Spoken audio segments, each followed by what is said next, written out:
Hello everyone.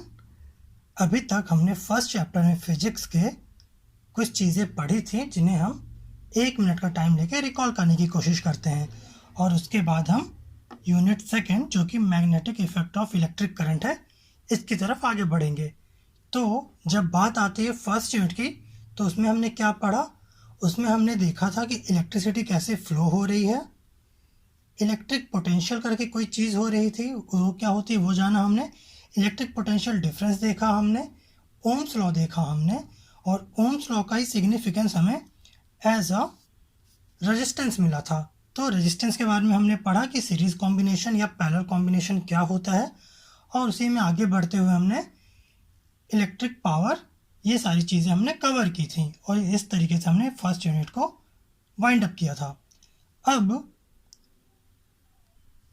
इसी process में आगे बढ़ते हुए हम इलेक्ट्रिसिटी को मैग्नेटिक वे में कोरिलेट करने की कोशिश करेंगे। कहने का मतलब क्या, अगर आप कुछ चीज़ें ना समझें, बस इस चैप्टर के नाम के ऊपर ध्यान दें जो कि है magnetic effect of electric current, तो यहाँ पे ये चीज़ हमें समझ में आ रही है कि कुछ मैग्नेटिक इफेक्ट है जो इलेक्ट्रिक करंट की वजह से हमें शो हो रहा है।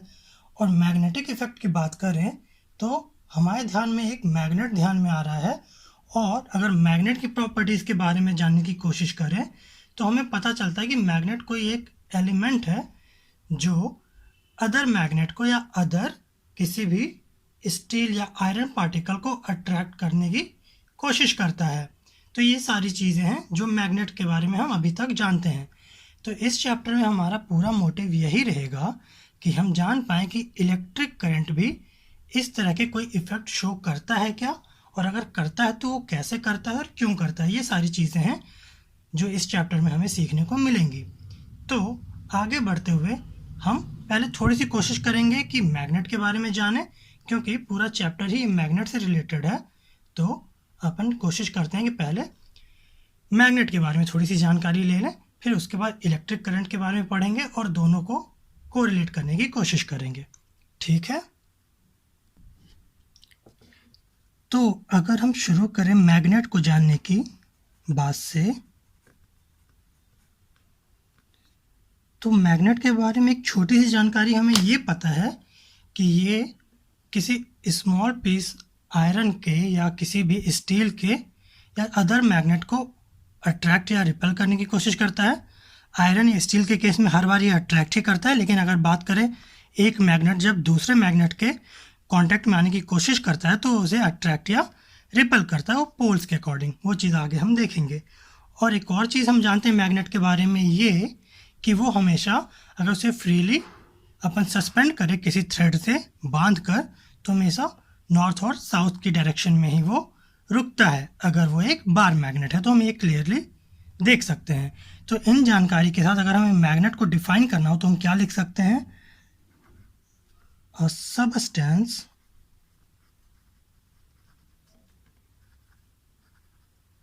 which attracts small pieces of iron and points in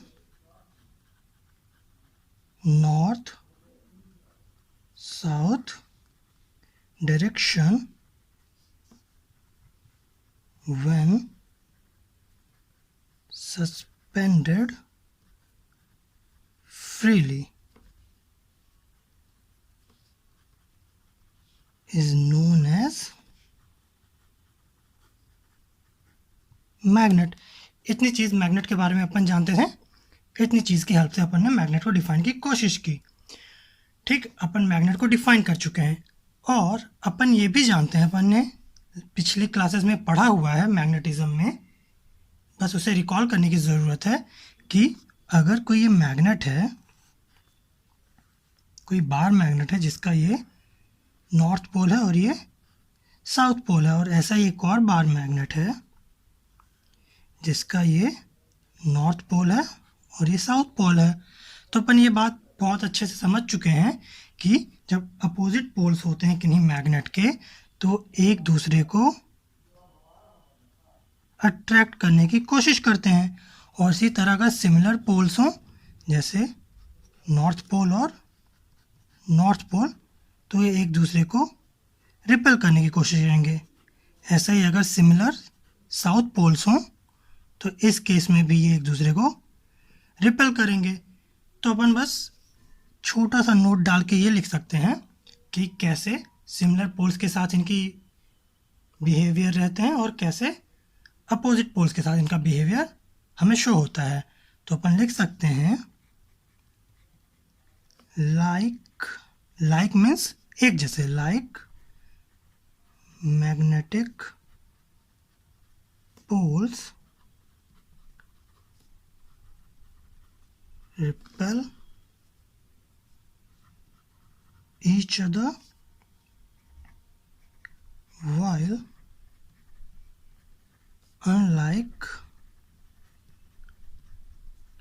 magnetic poles attract each other। जब हमने ये चीज़ बोली तो आपको फर्स्ट यूनिट की कुछ चीज़ें याद आई होंगी, जिसमें हम कह रहे थे कि चार्जेस जो होते हैं वो भी दो टाइप के होते हैं, प्लस चार्जेस और माइनस बिहेवियर वाले चार्जेस। और उसमें भी हमने देखा था कि ये जो अपोजिट चार्जेस होते हैं, अपोजिट टाइप के चार्जेस होते हैं, ये भी एक दूसरे को अट्रैक्ट करते हैं और सिमिलर टाइप के रिपेल करते हैं। तो अब आपको समझ में आ रहा होगा कि कुछ चीज़ें तो हैं जो मैग्नेट और इलेक्ट्रिक करंट में सिमिलर टाइप के बिहेवियर हमें शो करती हैं। तो ये ज़रूरी हो जाता है कि उन चीज़ों को हम एक साथ पढ़ें, इसीलिए ये चैप्टर हमारे सामने है। ठीक, तो अपन ने देख लिया मैग्नेट क्या होता है, कैसा बिहेवियर होता है और इनके पोल्स कैसा बिहेव करते हैं। अब थोड़ी सी और बातें जानने की कोशिश करते हैं इस मैग्नेट के बारे में। ठीक, जब अपन किसी मैग्नेट का बिहेवियर देखते हैं जिसमें हमें ये पता चल पा रहा है कि कब वो किसी चीज़ को अट्रैक्ट या रिपेल कर रहा है, तो उसके पहले अपन एक और चीज़ ऑब्जर्व कर सकते हैं। मान लीजिए ये कोई छोटा सा मैग्नेट का पार्ट है जिसमें नॉर्थ एंड साउथ दोनों ही पोल्स हैं, ये कोई मैग्नेट है। और एक कोई दूसरा मैग्नेट है, ये मान लेते हैं मैग्नेट M1 है, ये मैग्नेट M2 है, इसे हम मान लेते हैं ये ऐसा कुछ मैग्नेट है।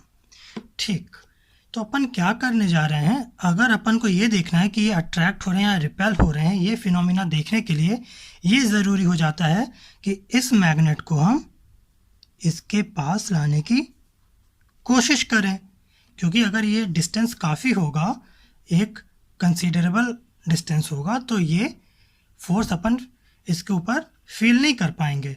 तो अगर अपन को देखना है कि ये कैसा अट्रैक्ट या रिपेल होता है, उसके लिए ज़रूरी हो जाता है कि इस M2 मैग्नेट को M1 के पास लाया जाए या इसे इसके पास ले आया जाए। कोई एक ही चीज़ अपन करेंगे। तो अपन ने क्या किया, M2 को कोशिश करें M1 के पास लाने के लिए। तो अपन ने देखा कि जब ये मैग्नेट इस पॉइंट तक आया तो कोई फोर्स फील नहीं कर रहा था, इस पॉइंट तक आया 1 पॉइंट 2 पॉइंट, तो कोई फोर्स फील नहीं कर रहा था। ऐसे ही कुछ डिस्टेंस तक आया तो फोर्स नहीं फील कर रहा था, लेकिन सडनली क्या हुआ, कोई एक रीज़न था जिसके पास आने पे इसने फोर्स फील करना शुरू किया। तो अपन ये मान लेते हैं कोई एन स्पॉट था जहाँ पे इसने फोर्स को फील करना शुरू किया। और जैसे जैसे ये करीब आने लगा इसके, ये फोर्स की इंटेंसिटी और बढ़ने लगी। मतलब जैसे जैसे और ये मैग्नेट के पास आ रहा था, वो चाहे अट्रैक्शन का फोर्स था या रिपल्शन का, उसकी इंटेंसिटी बढ़ने लगी।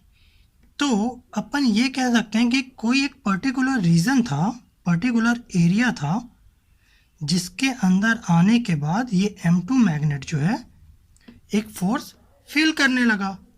और ये जो पर्टिकुलर रीजन या पर्टिकुलर एरिया है जिसके अंदर जहाँ तक इस M1 मैग्नेट के इन्फ्लुएंसेस को फील किया जा सकता है, इसकी वजह से किसी फोर्स को फील किया जा सकता है, उस एरिया को, उस फील्ड को अपन बोलते हैं मैग्नेटिक फील्ड।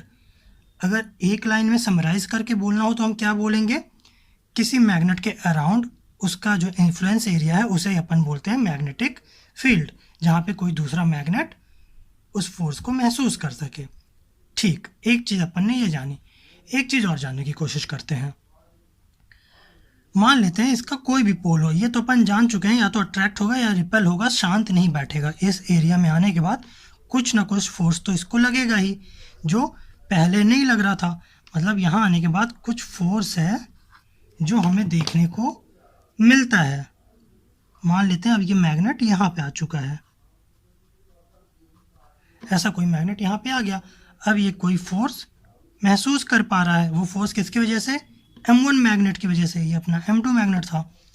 तो जिस फोर्स से M2 मैग्नेट इसकी तरफ अट्रैक्ट या रिपेल हो रहा है, उस फोर्स को अपन बोलेंगे magnetic force.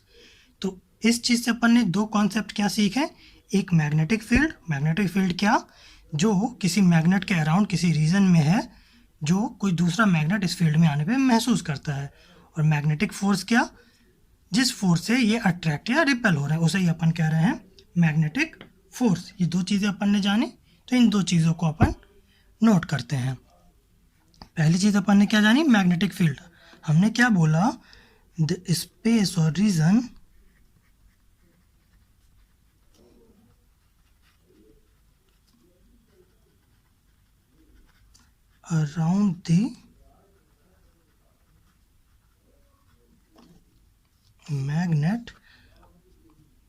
around the magnet within which it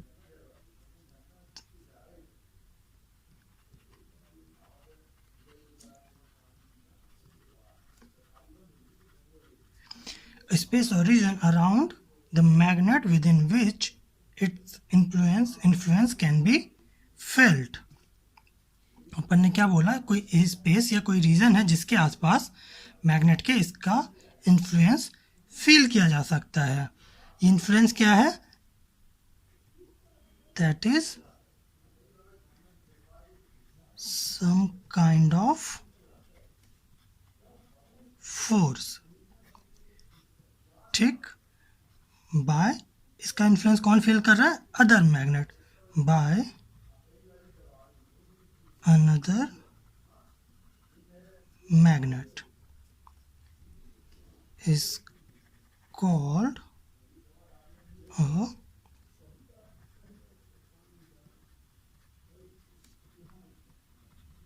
magnetic field. ठीक, अब यहाँ पे एक चीज़ ध्यान देने वाली बात है, ऐसा ही सेम कुछ अपन इलेक्ट्रिक चार्ज के साथ देख रहे थे। क्या देख रहे थे? अपन को याद होगा जब अपन इलेक्ट्रिक पोटेंशियल पढ़ रहे थे, तो उसमें क्या था? कोई एक ऐसा क्यू चार्ज था और यहाँ पे कोई यूनिट पॉजिटिव चार्ज था, जिसको अपन इसके एरिया में ला रहे थे, जिसके अपन को कुछ वर्क डन करना पड़ रहा था। लेकिन यहाँ आने के बाद वही चीज़ इलेक्ट्रिक पोटेंशियल कहला रही थी। तो इस फील्ड में आने के बाद ये भी कोई एक फोर्स महसूस कर रहा था। तो अपन यहाँ से ये समझ पा रहे हैं कि हाँ, मैग्नेटिक फील्ड और इलेक्ट्रिक फील्ड कुछ एक जैसी ही चीज़ है, लेकिन दो अलग अलग चीज़ों में देखने को मिलती है। ये हमें मैग्नेट में देखने को मिल रही है, ये चार्जेस में देखने को मिल रही है। तो यहाँ से ये बात भी समझ में आ रही है कि क्यों इस चैप्टर में मैग्नेटिक इफेक्ट को और इलेक्ट्रिक करंट के इफेक्ट को कोरिलेट करने की कोशिश की जा रही है। ठीक, तो अपन ने क्या लिखा? द स्पेस और region around the magnet with in which its influence can be felt. ठीक है, बाय अनदर मैग्नेट। ये अपन ने की बात किसकी? मैग्नेटिक फील्ड की। अपन ने एक और चीज़ यहाँ पे कहा क्या? कि मैग्नेटिक फोर्स करके भी एक चीज़ होती है जो कोई ऑब्जेक्ट इसमें आने के बाद महसूस करता है। तो अपन कह सकते हैं the force with which a magnetic pole of a magnet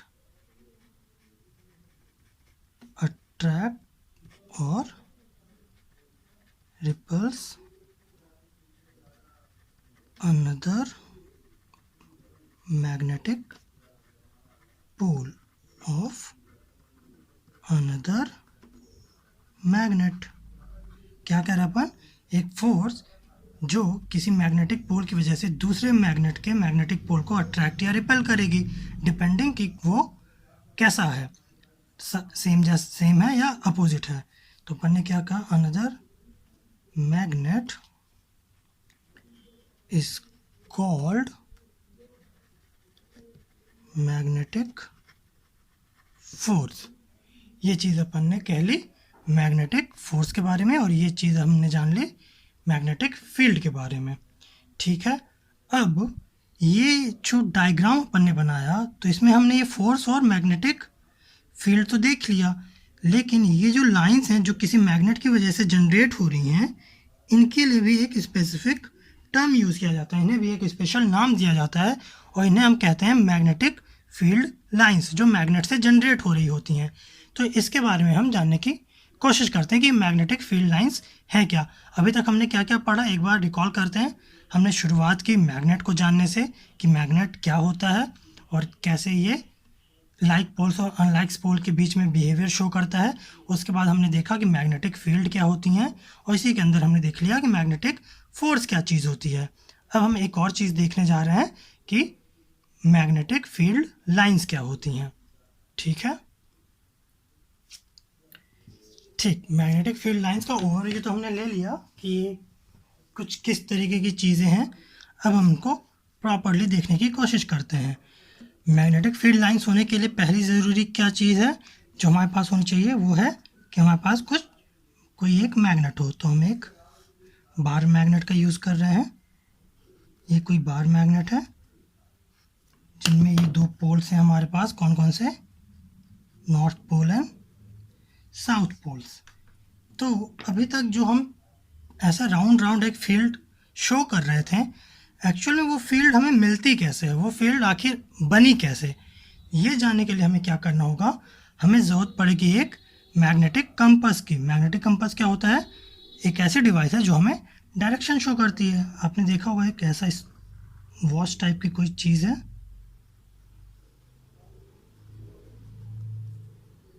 इसमें एक ऐसी निडल होती है जो हमेशा नॉर्थ एंड साउथ डायरेक्शन पे ही पॉइंट करती है। और भी डायरेक्शंस होते हैं इसमें, लेकिन अभी हमारे काम का क्या है, नॉर्थ एंड साउथ, क्योंकि हम मैग्नेट को स्टडी कर रहे हैं और इनमें यही दो पोल्स हमें देखने को मिलते हैं। तो हुआ क्या, जब इस मैग्नेटिक कंपास को हमने उठाया और इस किसी भी एक पोल पे, हम मान रहे हैं नॉर्थ पोल पे हमने रखा, ऐसे रखा, तो ये जो निडल है, निडल ने जो डायरेक्शन शो की वो कुछ इस तरह की डायरेक्शन हमें शो की। ये एरो क्या शो कर रहा है, ये निडल की डायरेक्शन, ये निडल किस तरफ पॉइंट कर रही है, नॉर्थ की ओर, साउथ की ओर, वो चीज़ हम देख रहे हैं। तो निडल ने इस ओर कुछ डायरेक्शन शो की। अब जहाँ पे हमने पॉइंट एंड किया वहाँ पे फिर से हमने कंपास को रखा और फिर देखा तो निडल ने कुछ ऐसी डायरेक्शन फिर से शो की। फिर जहाँ पे एंड हुआ फिर से वहाँ पे हमने रखा, फिर हमें कुछ ऐसी डायरेक्शन मिली, फिर यहाँ पे रखा ऐसी डायरेक्शन, ऐसी कुछ डायरेक्शन हमें हर बार देखने को मिल रही थी। कब, जब हम कंपास को ऐसे पॉइंट कर रहे थे। ठीक ऐसे ही और भी रखा हमने, तो हर बार ऐसे ही कुछ डायरेक्शन हमें देखने को मिल रही थी। और जब हमने और इधर रखा तो ये डायरेक्शन हमें एरो की ऐसे कुछ मिलने लगी। तो अपन इसको ऐसा ड्रॉ कर देते हैं, अभी हम समझ रहे हैं तो हर बार हम एरो बनाते नहीं रहेंगे। ठीक ऐसा कुछ फील्ड हमें देखने को मिल रहा था। इस और कुछ इनकी डायरेक्शंस हैं।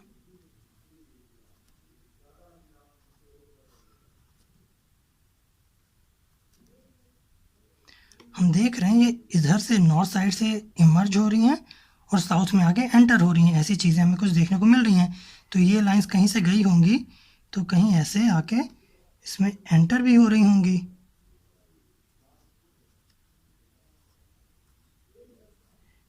ऐसी चीज़ें हमें देखने को मिली। कैसे मिली, हमने मैग्नेटिक कंपास को रखा और जैसा जैसा निडल ने हमें डायरेक्शन शो की वैसा वैसा हमने प्लॉट कर लिया।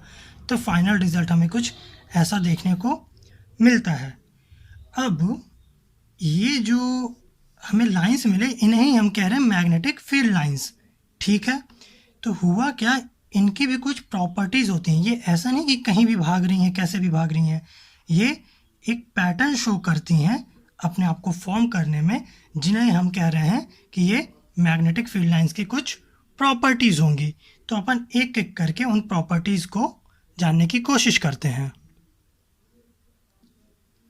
तो अब हम आगे जानने की कोशिश करते हैं कि इन मैग्नेटिक फील्ड लाइंस की प्रॉपर्टीज़ क्या होती हैं। क्या जानने की कोशिश कर रहे हैं कि properties of magnetic field lines, इनकी प्रॉपर्टीज़ अब हम देखने वाले हैं। ठीक, एक चीज़ जो प्रॉपर्टी के अंदर अपन मेंशन करेंगे वो हमें साफ तौर पे दिख रही है कि ये जो फील्ड लाइंस हैं ये मैग्नेट के अराउंड कुछ कर्व फॉर्म में लाइंस हैं, मतलब कुछ एक कर्व्ड लाइंस हैं जो मैग्नेट के आसपास हैं, जो कि मैग्नेट के बाहर तो नॉर्थ से साउथ की ओर मूव करती हुई दिखती हैं, लेकिन इनसाइड मैग्नेट ये साउथ से नॉर्थ की ओर जाती हुई दिखती हैं। ऐसा हम कैसे जान पा रहे हैं, हम देख रहे हैं कि सारे लाइंस ऐसे जा रहे हैं और साउथ की ओर एंटर हो रहे हैं। तो अगर ये क्लोज्ड लूप होंगे तो कहीं ना कहीं इनकी डायरेक्शन साउथ से नॉर्थ की तरफ होगी इनसाइड द मैग्नेट, लेकिन आउटसाइड द मैग्नेट नॉर्थ से साउथ की ओर ये चीज़ें हमें देखने को मिलेंगी। तो अपन क्या कह सकते हैं कि magnetic field lines are close continuous curve lines. पहली प्रॉपर्टी क्या है, magnetic field lines are close continuous curves lines, ये चीज़ अपन ने देखी। और एक चीज़ और हमने क्या देखी, अपन ब्रैकेट में इसको मेंशन कर लेते हैं कि these lines emerged from the North Pole and enters to the South Pole of a magnet, but where? Outside the magnet. Pole of the magnet outside of the magnet, but inside of the magnet it travels from the south pole to north pole। हमने कहा ये curve lines हैं जो magnet के बाहर तो north से south की ओर जाती हैं, लेकिन इनसाइड द मैग्नेट साउथ से नॉर्थ की तरफ जाती हैं। ये हुई एक property.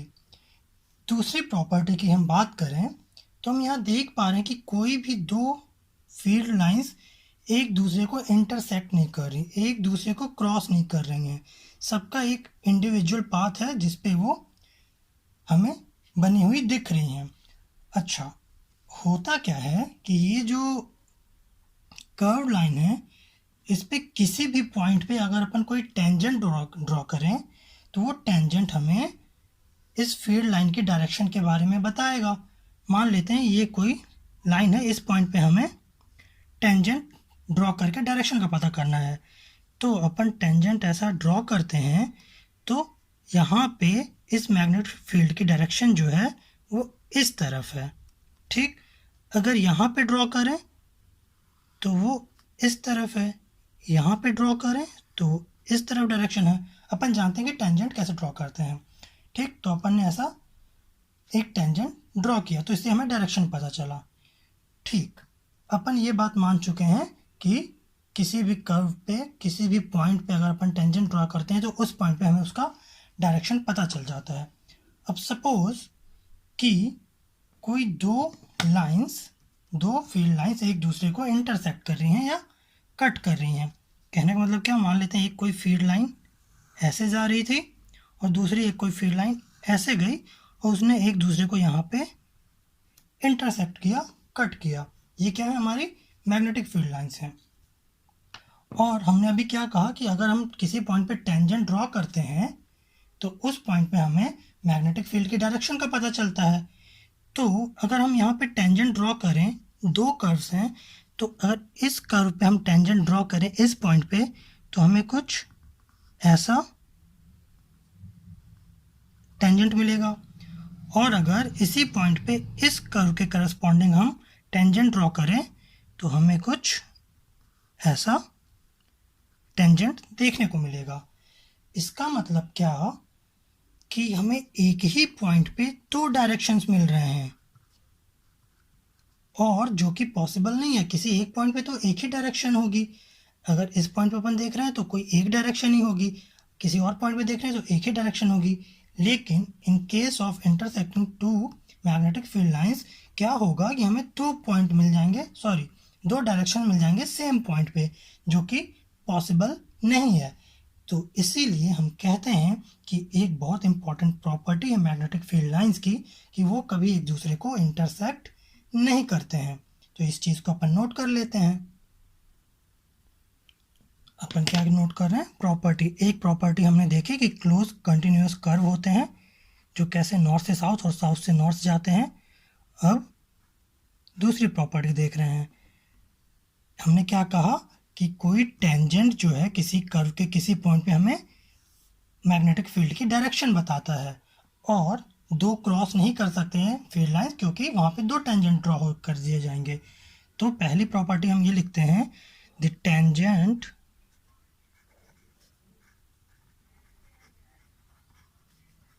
at any point on the magnetic field lines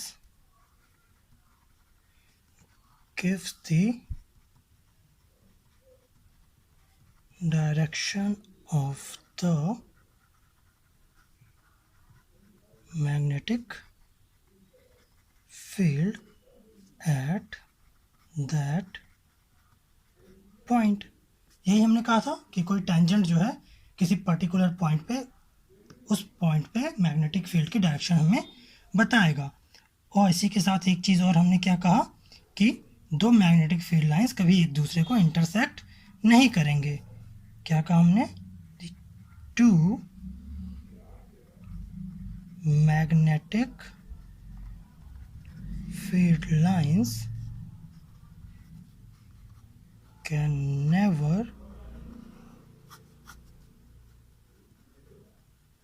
intersect each other। क्यों नहीं कर पाएंगे ये अपन समझ चुके हैं। ठीक, अपन ने तीन प्रॉपर्टीज देख ली। क्या क्या देख लिया कि कैसे ये कर्व लाइंस हैं, कैसे टेंजेंट हमें डायरेक्शन देता है मैग्नेटिक फील्ड की, और हमने ये देख लिया कि दो फील्ड लाइंस कभी एक दूसरे को इंटरसेक्ट नहीं करेंगे। ठीक, एक बार हम मैग्नेट को रिकॉल करते हैं जो अभी हमने ड्रॉ किया था। ऐसा कुछ मैग्नेट था, नॉर्थ एंड साउथ पोल, और अपन देख रहे थे ये ऐसी कुछ फील्ड लाइंस थी। ठीक, तो अपन क्या देख रहे हैं कि जैसे जैसे मैग्नेट से दूर जा रहे हैं इनके बीच की स्पेसिंग या डिस्टेंस बढ़ती जा रही है, और इन पोल्स के पास ये बहुत ही क्राउडेड है, मतलब इनकी डेंसिटी ज़्यादा है। तो जो मैग्नेटिक फील्ड का स्ट्रेंथ होता है, जो स्ट्रेंथ ऑफ मैग्नेटिक फील्ड होती है, वो उस रीजन में जहाँ पे ये क्राउडेड होते हैं, वहाँ पे स्ट्रेंथ जो होती है वो ज़्यादा होती है, और जहाँ पे ये थोड़े से डिस्टेंस पे होते हैं वहाँ पे मैग्नेटिक फील्ड की स्ट्रेंथ कम होती है। तो अपन मैग्नेट के केस में क्या कह सकते हैं, पोल्स के पास मैग्नेटिक फील्ड की स्ट्रेंथ सबसे ज़्यादा होती है, मैक्सिमम होती है, और मैग्नेट के बाहर दूर जाने पे ये स्ट्रेंथ कम होती जाती है। तो इस चीज़ को अगर अपन को नोट करना है तो अपन लिख सकते हैं, the strength of magnetic field is maximum where numbers of field lines per unit area is maximum and vice versa।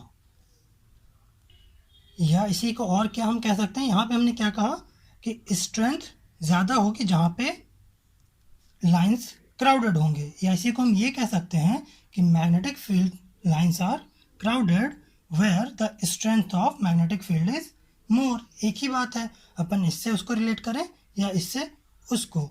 तो अगर आप लिखना चाहें, क्योंकि हो सकता है आपके बुक्स में कुछ और लैंग्वेज में लिखी हो, आपके स्कूल्स में कुछ और लिखाया जाए, तो अपन को दोनों चीज़ें पता होनी चाहिए।